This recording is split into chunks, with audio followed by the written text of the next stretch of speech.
If I would go back and say, why am I into the sector at all? And the answer simply is, it's for myself.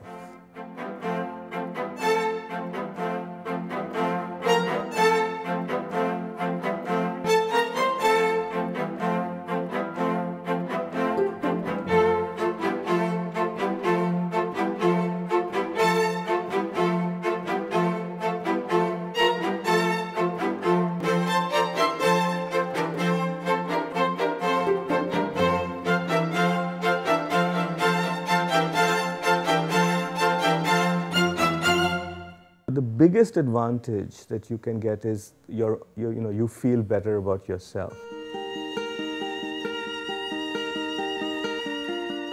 Most NGOs, the common refrain is they want to do more than they have the resources to do.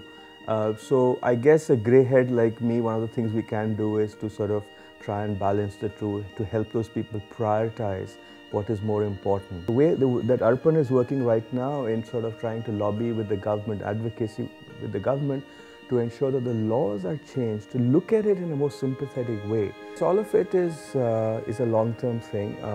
There is no end date. So I'm a bit of a hero right now, both with my son and a couple of my nieces and nephews, who are all like teenagers now, and they're like, wow, and some of them have gone and worked with, volunteered with the NGO sector, and that's a great thing.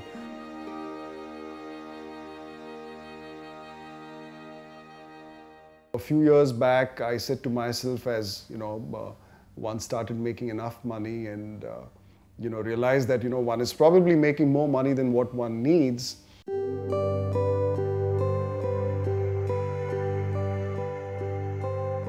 There's this organization called Unlimited, which works with social entrepreneurs, and she's trying to form some kind of an advisory panel which could advise these social entrepreneurs on various challenges that they face. I think where I've really helped Masoom, to begin with, is to sort of raise money.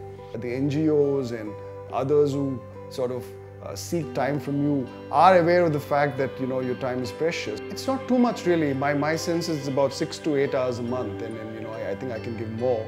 I think me and Sunaina, my wife, are increasingly telling ourselves that we need to contribute more. Our ultimate aim is to maybe contribute 5% of our income every year to social causes.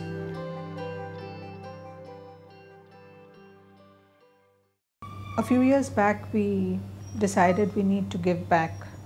So we sold off all our businesses. We structured ourselves into two activities. The first is the family wealth management, which looks after our wealth.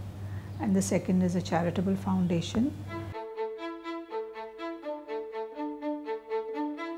We are looking for capital projects because we are very happy to build a building such as a school or an orphanage or even an old person's home. I volunteer with poor children, and even my daughter volunteers with poor children. I try and teach them once or twice a week, and my daughter teaches them every day. I've learned to be more grateful for what I have, not only in terms of money, but in terms of relationships, in terms of people who love and care for me. I personally believe wealth which comes to many of us is accidental. I also think money flows to people who society wants you to be trustee for other people. In my mind, there is no necessity for you to leave money behind for your children. Right?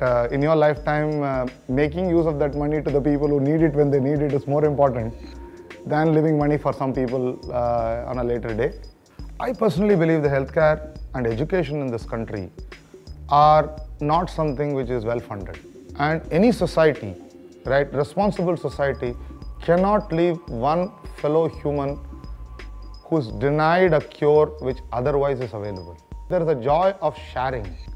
There is a joy that you made a difference to another human being in your lifetime. 2002-03, I took a decision to come out of the business and to devote all my time to this humanitarian work. We have to help such individuals and institutions who are doing excellent work, but whose work is not much known outside their limited area.